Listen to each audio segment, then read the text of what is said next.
Lancement officiel d'enrôlement des populations et des productions des titres sécurisés en présence de nombreuses personnalités. C'était ce matin.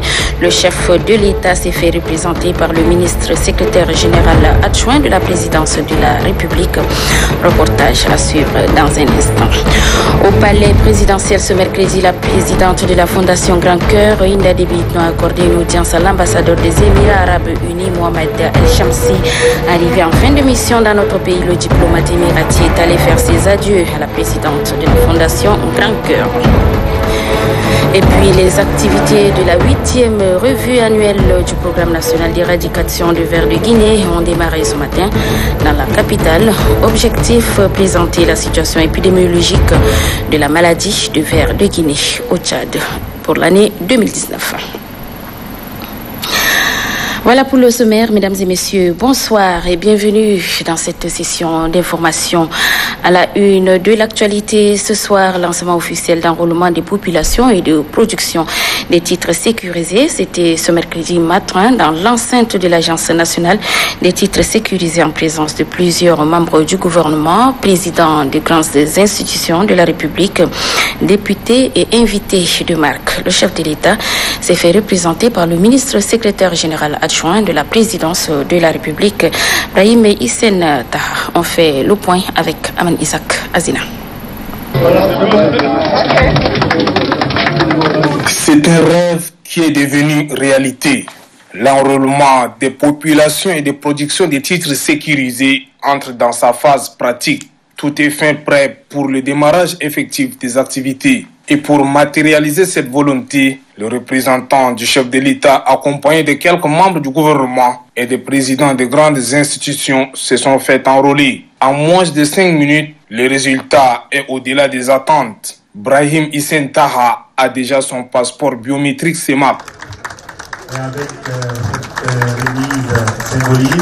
À la tribune, devant une multitude de personnalités, éminents intervenants ont choisi les mots justes pour donner un sens à cette solennité. Le premier à prendre la parole est le directeur général de l'Agence nationale des titres sécurisés, Anat Foyata Mundaï. Celui-ci a rendu un vibrant hommage aux plus hautes autorités du pays pour avoir mis des moyens colossaux pour la réussite de ces projets. Si les passeports, les cartes d'identité nationale et les autres documents seront à bas prix, les actes de naissance, eux, seront délivrés gratuitement, informe le directeur général de l'ANAT qui invite par la même occasion la population tchadienne à se faire enrôler. S'en est suivi l'intervention du représentant de l'IDEMIA, partenaire technique de l'ANAT, Antoine Tolé. Ce dernier a loué la qualité de l'actuel passeport tchadien qui, selon son propre terme, sera l'un des plus sécurisés au monde. La vice-présidente de la CEMAC, quant à elle, la conception des titres sécurisés et surtout le passeport CEMAC découle de la vision éclairée des chefs d'État de la CEMAC qui accordent une place de choix à l'intégration sous-régionale. La cérémonie qui nous lie aujourd'hui s'inscrit dans la ligne de la volonté politique affirmée depuis 1972 à Brazzaville. Elle donne un sens, tout son sens, son véritable sens, au-delà des concepts, à la libre circulation des personnes dans la zone CEMAC, en mettant à la disposition des citoyens de la République du Tchad le document de voyage aux normes adoptées par les instances communautaires. Le dernier intervenant à cette cérémonie est le ministre délégué à la présidence chargé de la défense nationale, de la sécurité, des anciens combattants et victimes de guerre, le général de corps d'armée Mohamed Abbali Salah. Il s'est félicité de l'aboutissement de ce long processus couronné d'un résultat satisfaisant. Mohamed Abbali Salah souligne que désormais c'est une nouvelle page qui s'ouvre dans l'histoire numérique du Tchad. Et cela cadre parfaitement avec la politique du chef de l'État, Idriss Déby Itno, qui a toujours priorisé le bien-être de sa population.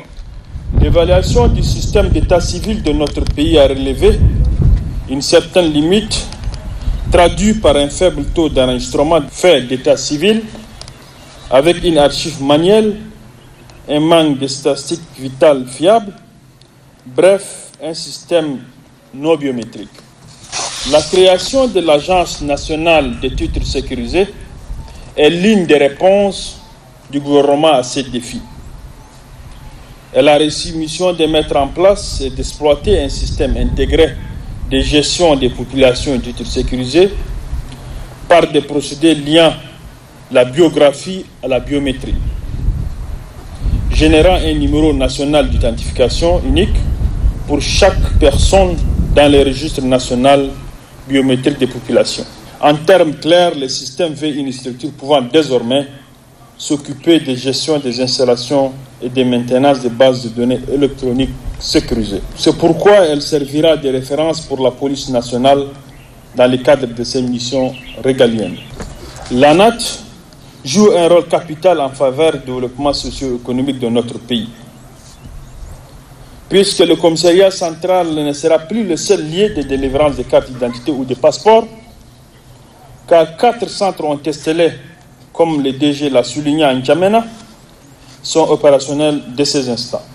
À travers l'ANAT, désormais, les Tchadiens ont l'un des meilleurs documents d'identité de voyage du monde, répondant aux standards internationaux et constituent des ressources de l'économie numérique. Il faut noter que notre passeport a fait l'objet d'une homologation par la CEMAC, où se confirmait tout à l'heure la vice-présidente de cette institution. Et à travers cette homologation, notre pays se désengage d'un engagement que le président de la République, chef de l'État, chef du gouvernement, a pris devant ses pairs pour la libre circulation du pays de la CEMAC. La collaboration des sociétés IDEMIA, dont les ingénieurs accompagnent l'équipe de direction générale de l'ANAT dans le cadre de ces projets, est à saluer à sa juste valeur. Comme l'ANAT dispose de 11 centres opérationnels, dont 4 en N'Djamena et 7 dans les provinces, plusieurs membres du gouvernement et le représentant du chef de l'État, Brahim Hissène Taha, ont assisté en direct au lancement des activités, puis à l'enrôlement de quelques gouverneurs de province. Une visite guidée sous la conduite du directeur technique de l'ANAT, Mahmoud Adam Mahamad, a permis aux participants de découvrir cette institution qui révolutionne une fois de plus l'économie numérique via des appareils de dernière génération. Réceptionnant son passeport, le ministre secrétaire général adjoint de la présidence de la République, Brahim Hissène Taha, s'est prononcé sur l'importance des titres sécurisés. Suivez. Ça dénote notre volonté, surtout des hautes autorités de notre pays, de tout faire pour que le Tchadien, dans ses déplacements à l'international, ne soit pas inquiété. Avec un passeport sécurisé comme celui-là, ça lui permettra de se déplacer dans le monde entier. Je crois que c'est une première. Et au niveau de la CEMAC, c'est un passeport CEMAC et Tchad en même temps. Ça permet à nos concitoyens qui voudront se déplacer dans la zone CEMAC, ils le faisaient déjà, mais cette fois-ci, ils peuvent y entrer sans visa et y habiter pendant 3 mois, ce qui est un grand pas vers l'intégration de notre région CEMAC. Nous sommes un pays, comme vous le savez, enclavé, entouré par des pays, des zones de troubles, comme je ne veux pas le citer, mais comme tout le monde le sait. Il faudrait absolument sécuriser nos frontières et permettre aux gens qui nous entrent et qui sortent dans notre pays qu'ils soient bien vus avec ces instruments qui ont été mis aujourd'hui, qui peuvent alors servir à la sécurisation de nos frontières dans la région. Le chef de l'État a donné ses instructions pour que ces passeports soient à un prix, disons, de 60 000 francs CFA. Donc c'est un grand pas pour que tous les Tchadiens puissent s'équiper soient munis d'un passeport à un prix raisonnable. La carte d'identité, ça a été annoncé, c'est 5 000 francs. Les propos recueillis par Amane Isaac Azina au palais présidentiel ce matin. La présidente de la Fondation Grand Cœur, Hinda Déby Itno, a accordé une audience à l'ambassadeur des Émirats Arabes Unis, Mohamed Ali El Shamsi. Arrivé en fin de mission dans notre pays, le diplomate émirati est allé faire ses adieux à la présidente de la Fondation Grand Cœur. Suivez le reportage de Nasser Noditi. Le majestueux centre IALI pour les enfants en situation difficile suffit à lui seul pour évoquer le fort partenariat qui lie les Émirats Arabes Unis à la Fondation Grand Cœur que dirige la première dame Hinda Déby Itno. C'est à la lumière de ses réalisations faites dans de nombreux domaines depuis son arrivée, il y a bientôt 2 ans, que l'ambassadeur Mohamed Ali El Shamsi a été reçu. L'occasion lui a été donnée pour magnifier l'excellence des relations entre son pays et le Tchad, grâce à laquelle son pays a pu œuvrer au bien-être des Tchadiens. Un appui qui se fait à travers les associations et organisations tchadiennes, dont la Fondation Grand Cœur, qui a bénéficié d'un accompagnement multiforme des Émirats Arabes Unis, comme en témoignent les incessantes réalisations des infrastructures, des caravanes médicales et la dotation en matériel au profit des femmes et jeunes. Mieux, ce partenariat est appelé à se poursuivre et se renforcer pour toucher d'autres secteurs vitaux. Une assurance portée à la connaissance de la présidente de la Fondation Grand Cœur par le diplomate El Shamsi, qui laisse croire que son successeur va s'employer à porter à un niveau élevé ces partenariats bénéfiques. Ce qui a été accompli en peu de temps par la Fondation Grand Cœur grâce à l'appui émirati est un motif de satisfaction pour Mohamed Ali El Shamsi qui quitte le Tchad avec plein de souvenirs. Il laisse croire cependant que son travail avec le Tchad ne va pas s'arrêter, promettant œuvrer de là où il se trouve pour le bien des Tchadiens grâce à la Fondation Grand Cœur. Voilà, c'est un reportage signé d'Ibrine Nou Alouali. La première dame a également reçu en audience les organisatrices de la conférence internationale des femmes de Marie de Magdala, placée sous le thème « Porte ta cruche et remplis-la ».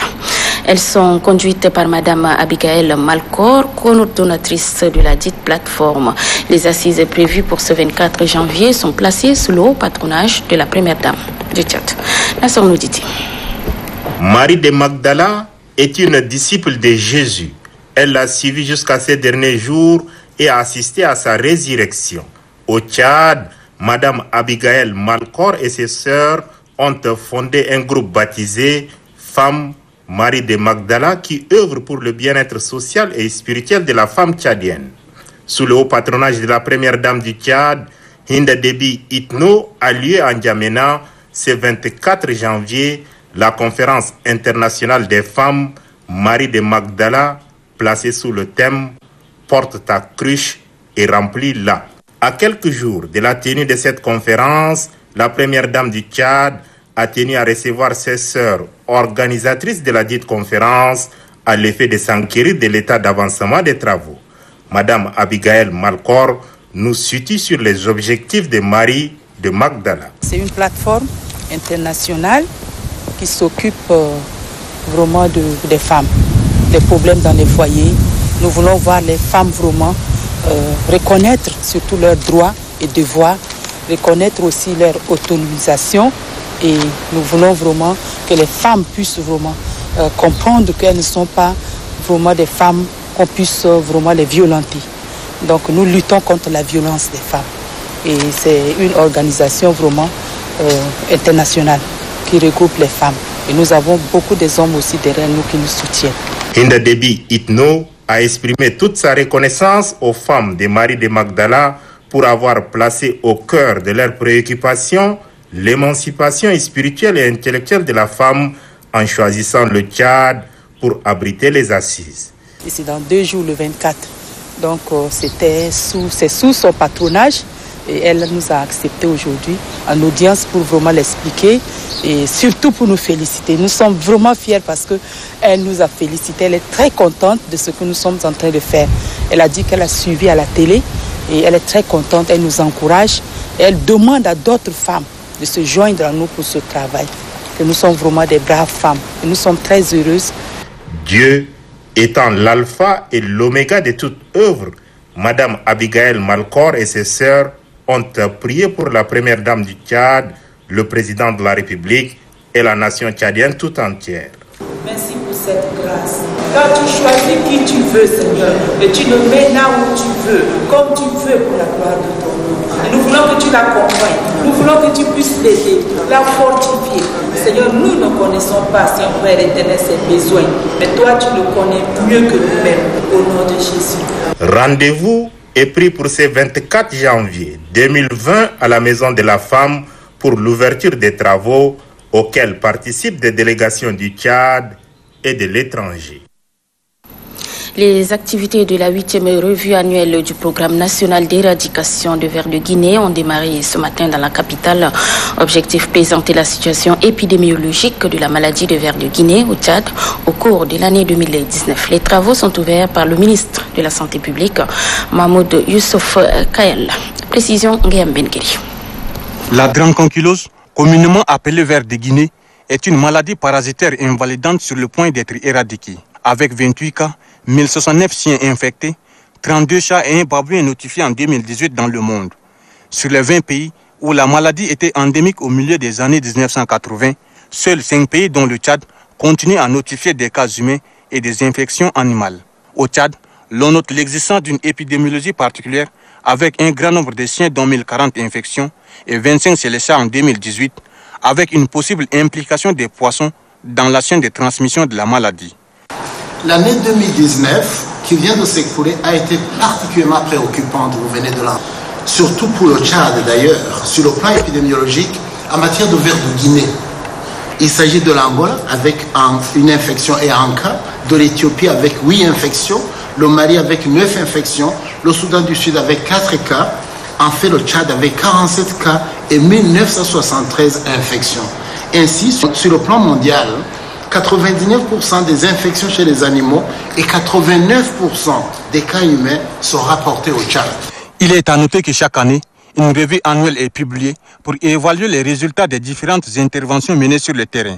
À cet effet, plusieurs acteurs impliqués tant sur le plan national qu'international sont invités. Le gouvernement tchadien, sous l'impulsion de son Excellence, Monsieur le Président Idriss Déby Itno, président de la République du Tchad, chef de l'État et chef de gouvernement, dans son souci constant de la santé et du bien-être de ses concitoyens, s'est engagé résolument dans la dynamique de lutte contre la maladie de vers de Guinée, la création en 1991 du programme national d'éradication des vers de Guinée traduit à suffisance cet engagement. Depuis lors, des efforts énormes ont été fournis par le ministère de la Santé publique à travers le programme national d'éradication des vers de Guinée avec l'appui de ses partenaires. La présente revue abordera le bilan des activités de l'année 2019 ainsi que les perspectives pour celle de 2020. Elle prendra également en compte la discussion autour des thèmes prioritaires en vue d'une bonne organisation de la surveillance épidémiologique de la maladie des vers de Guinée pour une meilleure mobilisation sociale et des ressources afin de renverser la tendance. L'actualité, c'est aussi cette réunion du comité de pilotage du projet d'appui au renforcement des institutions de la chaîne pénale qui a lieu aujourd'hui ici à N'Djamena, organisée par le ministère de la Justice et le programme des Nations Unies pour le développement. Elle a pour objet de promouvoir davantage une justice équitable au Tchad. Mohamed Suleiman. Pour renforcer davantage les institutions judiciaires au Tchad, le gouvernement, de concert avec le programme des Nations Unies pour le développement, PNUD, a mis en place le projet d'appui au renforcement des institutions de la chaîne pénale. Objectif, promouvoir davantage l'état de droit, la justice équitable et la paix afin d'assurer la cohésion sociale. Cette réunion du comité de pilotage a regroupé les acteurs de la chaîne pénale, les techniciens du PNUD, les directeurs généraux des ministères de l'administration du territoire, de la justice et celui de la femme. Ces derniers ont passé en revue les résultats obtenus au cours de l'année dernière et les perspectives de réalisation pour la nouvelle année. Ce projet permettra de renforcer la connaissance des acteurs de la chaîne pénale en matière de juridiction. Pour la représentante du PNUD au Tchad, une justice équitable contribue au développement du pays. Les objectifs de développement durable visent à réduire largement toutes les formes de violence et des inégalités et à œuvrer aux côtés du gouvernement et des communautés afin de trouver des solutions durables aux conflits et à l'insécurité. De son côté, le ministre de la Justice souligne que les plus hautes autorités du pays militent pour la promotion et l'équité de la justice au Tchad. Le Tchad est aujourd'hui cité en exemple des pays respectueux de la justice, de la démocratie, bref du droit.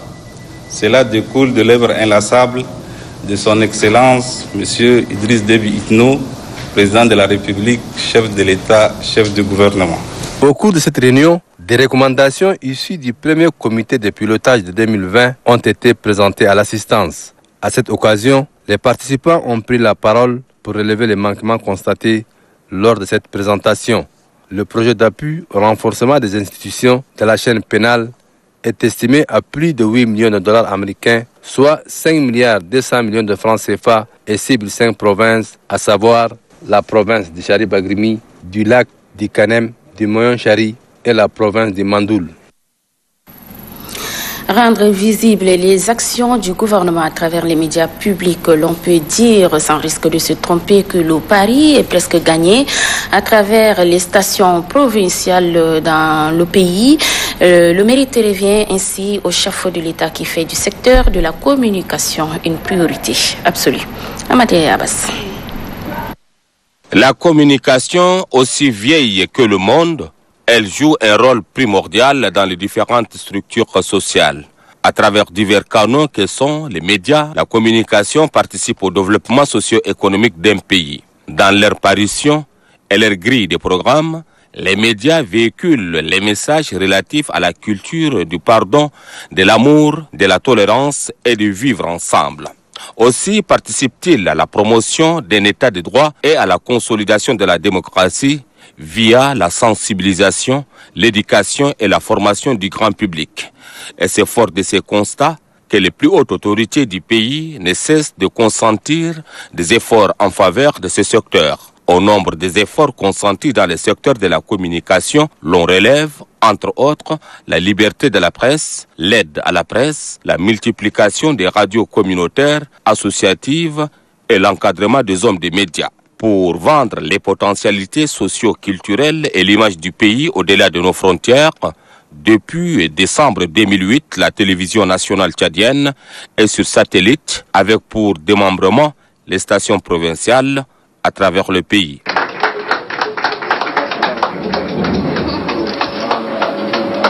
Ainsi est lancée la révolution de l'espace médiatique réservé aux organes publics du pays de Toumaï, de l'Honneur TV à l'actuel ONAMA qui avance sûrement, les choses se précisent et l'avenir est radieux. Aujourd'hui, nul n'a besoin de porter de verres correcteurs pour se rendre compte des efforts considérables déployés par le gouvernement tchadien dans le domaine médiatique, plus particulièrement de l'audiovisuel. Des équipements ultramodernes de haute gamme qui permettent de faire vivre les grands événements en temps réel à toute la planète sont une réalité. Sur les 23 provinces que compte le Tchad, une dizaine d'entre elles disposent des stations de relais opérationnels, d'autres en chantier. Vous savez que le chef de l'État, dans sa déclaration du 31 décembre 2019, a placé la femme et les jeunes au centre de sa politique de développement. Et donc il a alloué 30 milliards de francs CFA pour 2020 et il a insisté sur le monde rural et particulièrement les femmes du monde rural. Et à ce niveau, nous voudrions bien que Madame le gouverneur nous aide, nous appuie notre équipe ici sur place pour la réalisation des grandes émissions, des émissions grandeur nature. Il s'agit d'abord et toujours de la sensibilisation. Sans la sensibilisation, nos populations ne seront pas informées. Sans la sensibilisation, les populations ne vont pas adopter de comportements citoyens. Et donc, on met en première ligne dans notre campagne médiatique la sensibilisation. Et à ce niveau, je demanderai à Madame de mener tant d'activités à ce niveau et rassurez-vous que vous aurez l'accompagnement de l'équipe sur place. Au vu des réalisations faites par les plus hautes autorités de la République, cette révolution médiatique des organes publics de l'État fait aujourd'hui la fierté du Tchad. Et c'est tout naturellement qu'elle traduise la vision du chef de l'État qui veut montrer une bonne image d'un Tchad qui gagne et qui avance dans l'espace médiatique. L'ambassadeur de l'Union européenne au Tchad, Bertrand Soré, a été reçu par le ministre des Infrastructures et des Transports, Abderrahmane Mokhtar. Les échanges ont essentiellement porté sur la coopération entre le Tchad et l'Union européenne. Ali Mohamed Bello. Audience ce mercredi au ministère des Infrastructures. Le ministre Abderrahmane Mokhtar accueille chaleureusement l'ambassadeur de l'Union européenne au Tchad, Bertrand Soré. Les deux personnalités échangent avec enthousiasme sur plusieurs sujets. Le premier concerne. Le premier sujet portait sur la prochaine conférence qui doit avoir lieu à Stockholm sur la sécurité routière, qui est une conférence internationale organisée par l'Organisation mondiale de la santé et qui vise à réduire encore davantage la mortalité sur les routes dans le monde entier. Et donc nous voulions savoir quelles étaient les intentions du Tchad à cet égard, et en particulier l'intention de rejoindre un certain nombre de conventions internationales qui pourraient permettre au Tchad de bénéficier d'un appui dans ce cadre, et en tout cas d'expertise pour renforcer la sécurité sur les routes. L'Union européenne est l'un des grands partenaires du Tchad dans les domaines des infrastructures et des routes. Et comme l'occasion en vaut la chandelle, les deux acteurs ont aussi abordé le projet de construction d'un pont sur le Logone entre Bongor et Yagua. Bientôt, et nous travaillons sur la pose de la première pierre sur un pont sur le Logone, qui doit faire partie de l'axe trans-sahélien, mais aussi des routes d'accès à ce pont qui font l'objet d'un blending et d'une coopération internationale à laquelle participe l'Union européenne pour financer ces projets d'infrastructure. Comme à l'arrivée, ces chaudes poignées de main rallongent encore plus la grande voie de coopération qui mène vers de nouveaux horizons. Les différents acteurs concernés par les opérations électorales et la sensibilisation des médias sur la lutte contre les discours de haine en période électorale sont en session de formation depuis ce matin. C'est une initiative de la Communauté économique des États de l'Afrique centrale, CEAC. La cérémonie d'ouverture est officiée par le premier vice-président de la Commission électorale nationale indépendante, Moussa Mbodou Abdoulaye. Les tiraillements politiques et idéologiques sont le lot quotidien de la scène politique et civile durant la période électorale. C'est pour prendre les dispositions face à cette situation que la Communauté économique des États de l'Afrique centrale, CEAC, au vu de l'approche des élections au Tchad, entame cette formation. À ces assises, divers acteurs, dont les hommes des médias, seront outillés sur la prévention des conflits électoraux, la régulation et le contrôle des médias sur la déontologie du journaliste et la lutte contre les discours de haine en période électorale. Comme les professionnels des médias sont des acteurs indispensables pourtant à la construction de la démocratie, il convient de renforcer en permanence leurs capacités pour contribuer toujours de manière positive dans la construction de la démocratie et la consolidation de la paix. Pour la Commission électorale nationale indépendante CENI, cette formation s'impose. Nul n'ignore le rôle des médias dans le cadre de la gestion du processus électoral, et notamment dans la sensibilisation et la mobilisation citoyenne, ainsi que dans la lutte contre les discours de haine en période électorale. Initiée par la CEAC, cette formation s'inscrit dans le cadre de l'appui au processus électoral en République du Tchad, conformément au mandat donné par la conférence des chefs d'État et de gouvernement de 2005 à Brazzaville, au Congo. Voilà, parlons une fois de plus aux communications avec cet élément qui vient de nous parvenir. En mission dans la zone méridionale, après l'Aï pour la pose de la première pierre pour la construction du siège de l'Onamalaï dans la Tangilé et Koumra dans le Mandoul. Le ministre de la Communication et sa suite ont fait un arrêt à Mondou pour visiter la station provinciale du Logone occidental. Melom Graziela.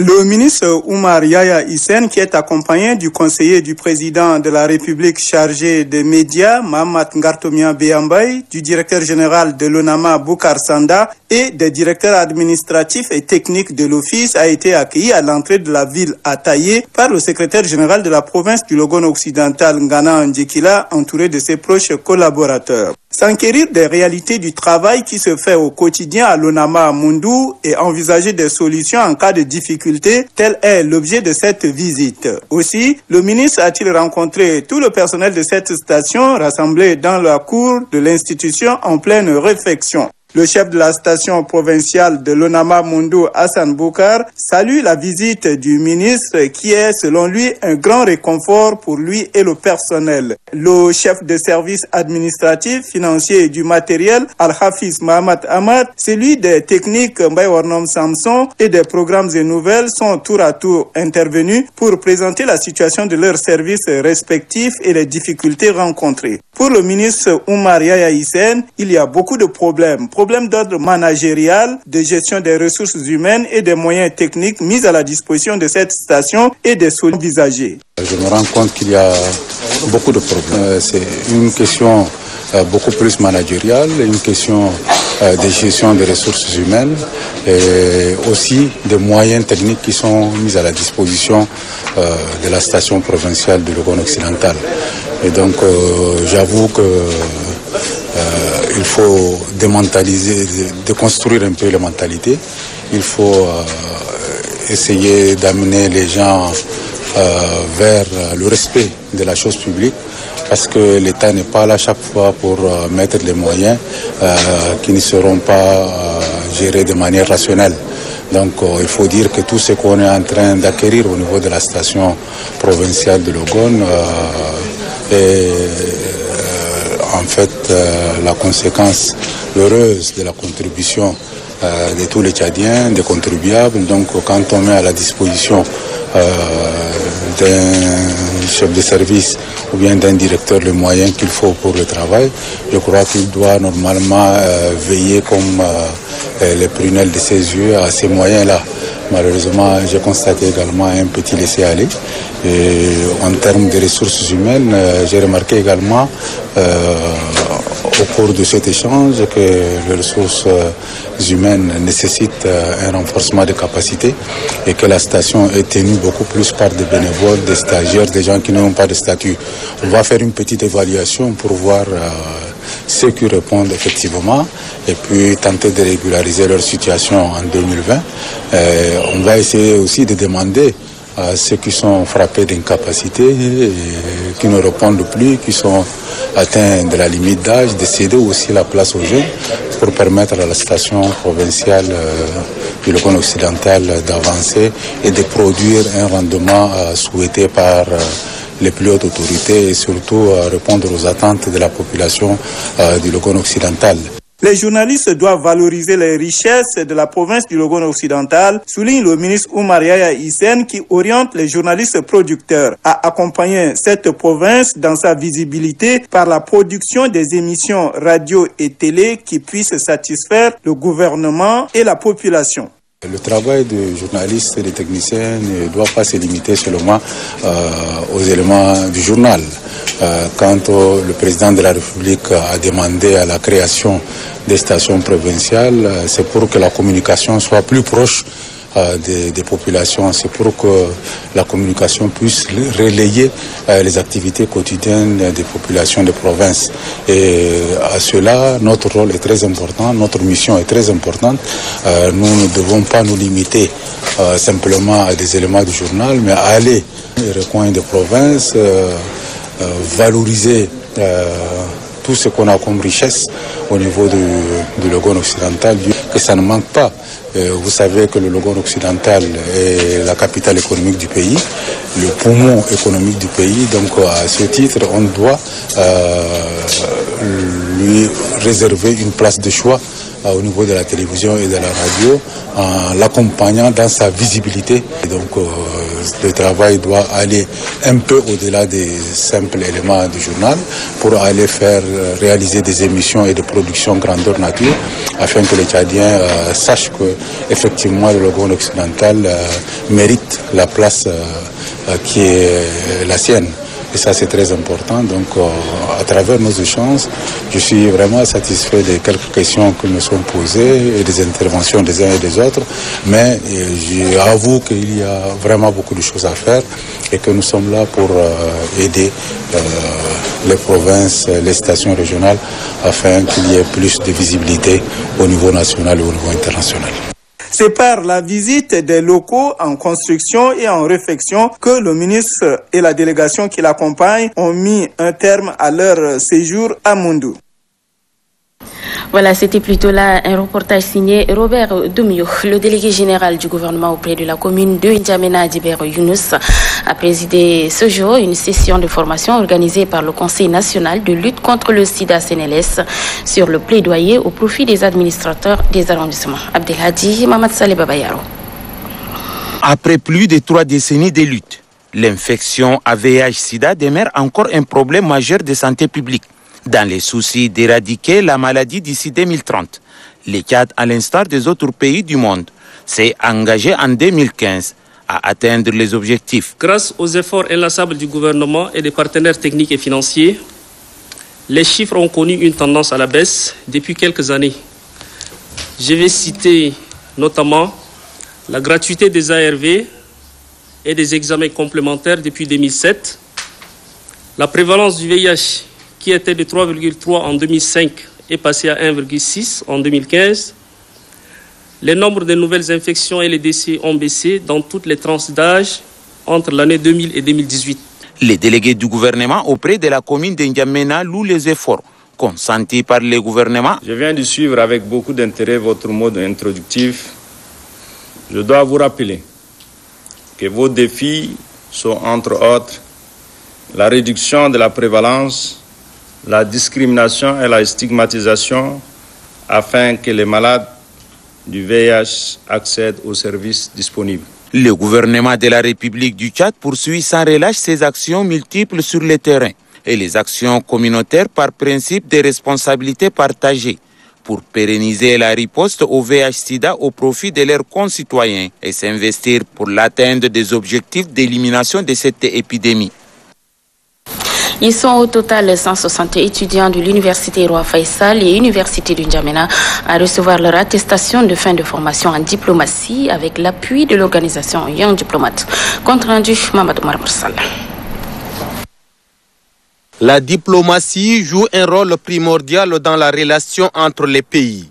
Raison pour laquelle le jeune diplomate vient de former plus de 160 étudiants arabophones de l'Université Roi Faisal et de l'Université de N'Djamena sur les usages diplomatiques, la politique étrangère, les conflits et les commerces internationaux, la gestion des conflits, la paix et la sécurité régionale. Après 3 jours de formation, les récipiendaires reçoivent leur attestation de fin de formation. Juste après la remise des attestations, le panéliste Mohamed Al-Mastour a échangé avec les étudiants arabophones sur l'importance des relations internationales et celles publiques. Pour le directeur régional d'Afrique de jeunes diplomates Idriss Zakaria, la diplomatie est une science basée sur les rapports mutuels entre États. En somme, un art de concilier les intérêts respectifs des pays. Quelques étudiants saluent cette initiative tout en mettant l'accent sur la portée de la diplomatie à l'ère de la mondialisation. On a pris beaucoup de formations comme les relations internationales, comme la diplomatie aussi. On a pris aussi comment tu peux être diplomate et tout ça. La diplomatie contribue efficacement à la consolidation, à la concorde internationale, à la paix, à la coopération régionale ainsi qu'internationale pour un meilleur équilibre mondial. Et puis l'Union nationale des étudiants section de l'Université de N'Djamena organise un atelier de formation et de sensibilisation au campus de Toukoura sous le thème étudiants et citoyenneté. À l'issue de cette session, les participants bien outillés pourront organiser à leur tour des caravanes de sensibilisation dans le milieu universitaire. Amat Ngasta. Les étudiants de l'Université de N'Djamena décident de lutter contre les actes de vandalisme et les pratiques qui ternissent leurs images. Et c'est à travers une séance de formation sur la sensibilisation à la citoyenneté. une initiative de l'Union nationale des étudiants tchadiens, section de l'université d'Injamena, qui vise à former la jeunesse estudiantine en vue d'organiser une caravane de sensibilisation dans le milieu universitaire. Le peuple tchadien voit en vous l'avenir de ce pays. Pour ce faire, il est indispensable que ce genre de formation soit programmé en votre sein pour modifier certaines attitudes face aux citoyens lambda. Le vice-président de l'université d'Injamena, pour sa part, salue cette initiative qu'il juge propice à un environnement serein pour les études.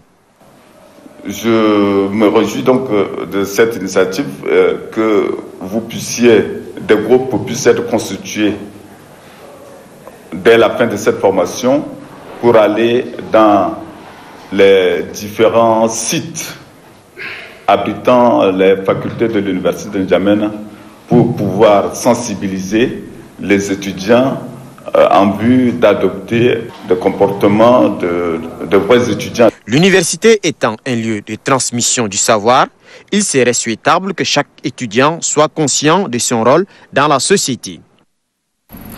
Une rencontre d'évaluation du programme d'auto-emploi et d'octroi des crédits aux jeunes en milieu rural a lieu au CEFOD ce mercredi. Elle est organisée par l'Office national pour la promotion de l'emploi au NAPE, placé sous la tutelle du ministère de la fonction publique. Varelaï. L'intégration socio-professionnelle des jeunes dans le milieu rural fait partie intégrante de l'Office national pour la promotion de l'emploi. C'est dans cette perspective que l'ONAPE a initié en 2010 2 programmes en faveur de cette marge de la population. Il s'agit bien évidemment du programme auto-emploi et celui des crédits agricoles opérationnels depuis 2012. 8 ans après, les membres du comité de crédit, les responsables de l'institution se penchent pour mesurer l'efficacité de ces 2 programmes en faveur de la population des zones rurales. C'est dans l'optique de pérenniser cette action que l'ONAPE se propose de faire l'auto-évaluation des 2 programmes afin de déceler leur insuffisance et proposer des mesures correctives. Elle permettra aussi d'apprécier les résultats obtenus par rapport aux objectifs fixés et de définir des perspectives. En d'autres termes, cette auto-évaluation va aider le comité de crédit à analyser ses propres pratiques de management des programmes et avoir suffisamment de recul pour mieux orienter les dits programmes dans le futur. L'évaluation de ces différents programmes a vu la participation des chefs de bureau de l'ONAPE des provinces qui sont les vulgarisateurs du programme auto-emploi et celui d'octroi de crédits agricoles aux jeunes du milieu rural. La Fondation Pacifique Hitimana de la République du Rwanda a procédé à la signature d'une convention de partenariat avec l'Association des jeunes arc-en-ciel pour la stabilité sociale en Afrique. Détail, Ali Ibrahim Suleiman. La Fondation Pacifique Hitimana de la République rwandaise et l'Association des jeunes arc-en-ciel pour la stabilité sociale en Afrique ont paraphé un accord de partenariat sur la promotion de la paix, la cohésion sociale, l'unité nationale et la cohabitation pacifique. Le renforcement des liens de coopération entre le Tchad et le Rwanda est aussi à l'ordre du jour. Dans la mesure des possibilités, la Fondation Pacifique Hitimana, présidée par le Rwandais Pacifique Alphonse Hitimana, affirme respecter les obligations énumérées dans la Convention de partenariat. Il a résolu de tourner la page de son histoire, de faire la paix avec lui-même pour pouvoir réussir dans son avenir. Et dans son travail profond intérieur, il a compris que la haine, la vengeance et la méchanceté détruisent l'offensé et l'offenseur. Le président des jeunes Arc-en-Ciel pour la stabilité sociale en Afrique réitère la volonté de son organisation à travailler dans l'intérêt de la Convention. Notre domaine d'activité, c'est d'abord la paix et la sécurité. Nous avons aussi la protection qui prend entre parenthèses le droit de l'homme et puis l'environnement. Nous avons le volet humanitaire et santé. Les 2 organisations s'engagent à apporter leur expertise dans les différents projets mis en œuvre pour le bien-être de la population tchadienne et rwandaise. Lancement aujourd'hui à Bongor, chef-lieu de la province du Mayo-Kébi Est, d'un projet Action citoyenne pour les services sociaux de base et l'équité du genre au Tchad. Ce projet vise la bonne gouvernance dans notre pays. Mohamed Oumar Moursal. L'APLFT et la fondation Al-Bowan, à travers l'appui financier du gouvernement basque. Voilà, quelques soucis techniques. La suite de cette édition, l'UNICEF, le PNUD et le mouvement des scouts et guides du Tchad ont organisé conjointement une cérémonie de lancement officiel de l'initiative Génération sans limite, défi des jeunes du Tchad.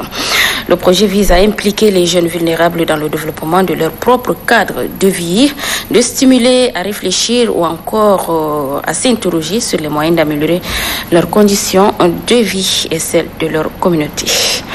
Le reportage est signé Christelle Ngarlemdana. Voilà, on me fait signe encore que l'élément n'est pas disponible. Toutes nos excuses, les organisations, des associations de la société civile pour le soutien au Forum national inclusif poursuit ses rencontres de concertation avec les maires des communes d'arrondissement et la population. Ce matin, elle a échangé avec les autorités et des communes du 2e et 3e arrondissement sur la mise en œuvre des acquis de la 4e République. Varelaj. Décidément. Les organisations de la société civile pour le soutien du Forum national inclusif organisent une concertation de haut niveau et populaire sur la mise en œuvre de ces résolutions. Il s'agit notamment de l'état d'esprit des citoyens, du degré de réalisation des activités par rapport à la mise en route de la 4e République. La 4e République, c'est quelque chose qui tient à cœur les plus hautes autorités de la République, en l'occurrence le chef de l'État, qui, dans toute sa logique, a organisé ce forum pour aboutir à cette 4e République dans l'intérêt général de toute la nation tchadienne. Même son de cloche dans la commune du 3e arrondissement où le maire intervient dans le même sens que son collègue du 2e arrondissement. Ma population, avec les délégués chefs des carrés, travaille nuit et jour. Avec les agents de la sécurité, on n'a pas beaucoup de problèmes dans notre commune. La concertation de haut niveau et populaire sur la mise en œuvre de la 4e République organisée par la COSAFONI avec les autorités communales du 2e et celle du 3e arrondissement constitue la 3e étape de cette tournée après son lancement officiel le 12 janvier dernier au palais du 15 janvier.